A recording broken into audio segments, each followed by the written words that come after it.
this book, a memoir by yours truly. I've attempted to, as accurately as possible, given that we are constantly revising and editing and rewriting our memories, but as accurately as possible, tell some of the key stories that helped me be who I am today. My upbringing in Detroit and my original inspirations to be a musician, to form the MC5, the volatile days of the MC5, and the end of the MC5, my descent into crime and ultimately a federal prison term, and then the long kind of trudge back to civilization, and how I learned how to get through the day without being stoned and drunk every day, and then finally be able to put together a durable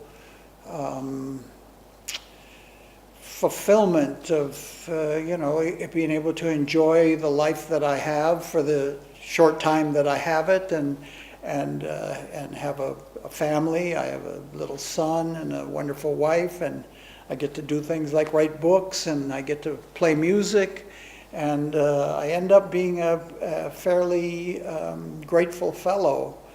And I just tried to mark it all down.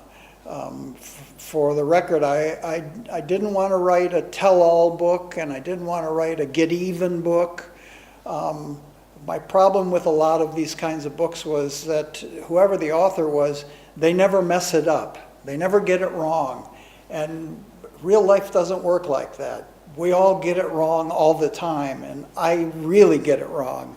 And I wanted to talk about that. I mostly wanted to write a book that I thought could be useful, that maybe someone could read this book and not only enjoy it and be amused by it, because amusement's important, but maybe they could see an arc or a line that they might not want to follow, that maybe they could be wiser than I was at certain points. Hopefully a book that's a helpful guide in what not to do for young people. So that's my story, and I'm sticking to it.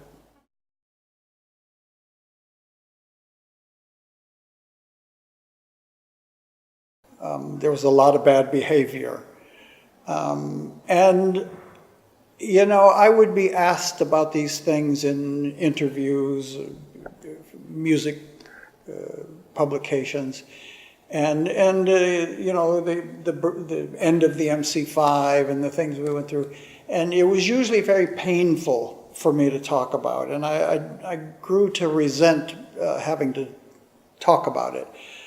But in the writing process, that wasn't painful. That felt good, actually, because I was able to take the time to be accurate, and where I could, to be kind, and to try to temper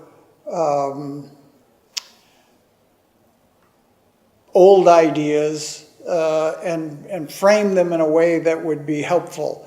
I want to say I cleaned anything up, because there isn't much cleaned up in here, but it didn't hurt so much to write this. It was actually kind of, in the end, when I was able to put the whole thing together and look at the whole thing, it was pretty illuminating for me, because one of the reasons we write these books is to try to understand ourselves. I mean, doing this helped me know me better.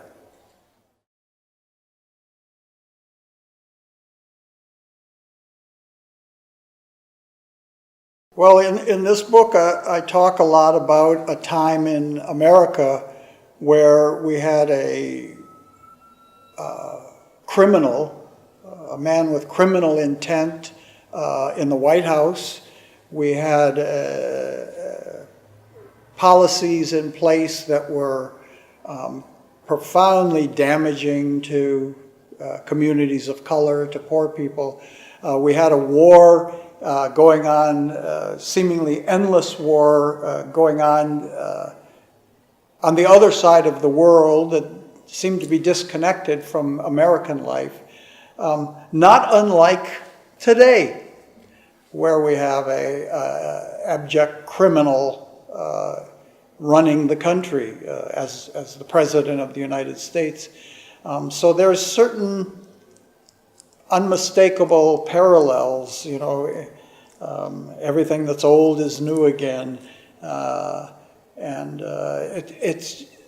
It's ironic to me that this book should come out and I'm telling these tales of what happened back then in a time where all those things and worse are happening now. Maybe this book is actually a cautionary tale. My father read a lot of books. He was an alcoholic and he would drink and read. And he left our family very early, but somehow the reading thing stuck with me. I couldn't wait to learn to read, and as soon as I could, I read everything imaginable, and I still am a voracious reader. I've read all my life. I tell my son someday he'll perfect his reading and the whole world will become available to him through books.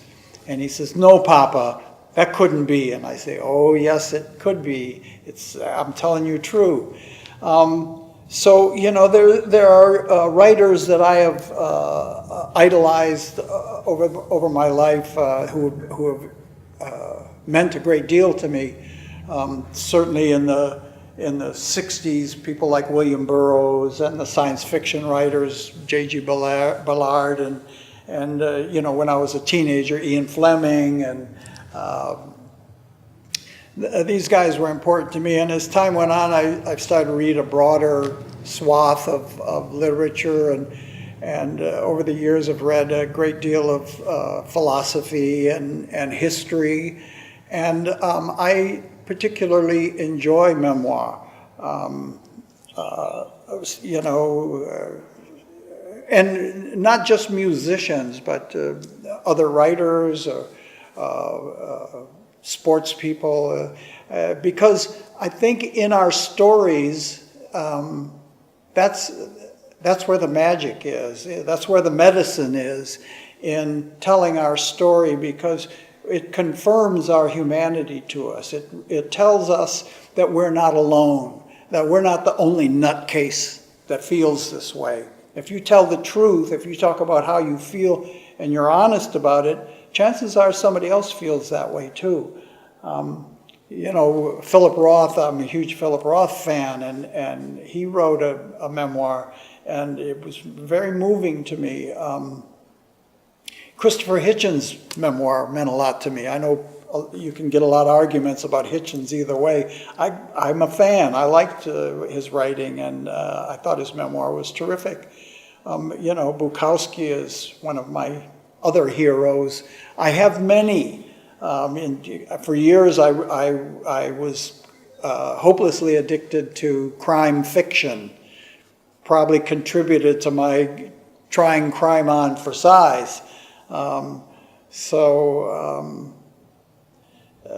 Reading means everything to me, and I don't think it's going away. I know we have the handy-dandy internet machine, and you can learn a lot on that, but the old-fashioned analog data delivery system works pretty well, and you don't have to plug it in, you don't have to charge it up, you don't need to be in a network. You can just read the book. It's cool.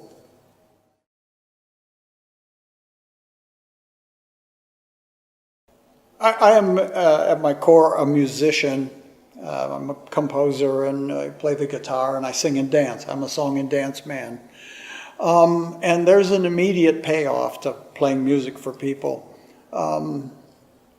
So the question becomes, what's the payoff in writing a book?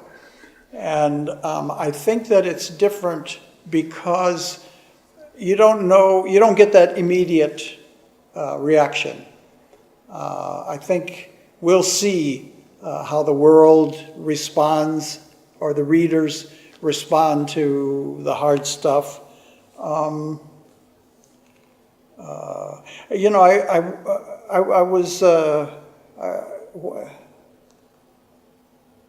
I've done 10,000 interviews over the 50 years I've been a professional musician. And after a while, I started resenting the fact that I was giving away my story and somebody else was making a payday. And I don't resent journalists and music journalists for doing their job. That's their job. But at a certain point, it just struck me that, you know, gosh, I'm just giving the story away, you know. Plus, sometimes I didn't like what they wrote. Sometimes I got it wrong, or they got it wrong. I used to misspeak a lot. So I thought, you know, let me tell the story one time, straight up, from my perspective, so at least I have a counterbalance out there to try to offset the mythology that surrounds the MC5 and the 60s and maybe to a lesser degree me. So that was really a motivating factor, was to just get it down for the record, and I wanted my boy to know my story, so he'd know the road that I took to get to him. I didn't want him to he's still going to hear it from 1,000 other people, but I wanted him to hear it directly from me.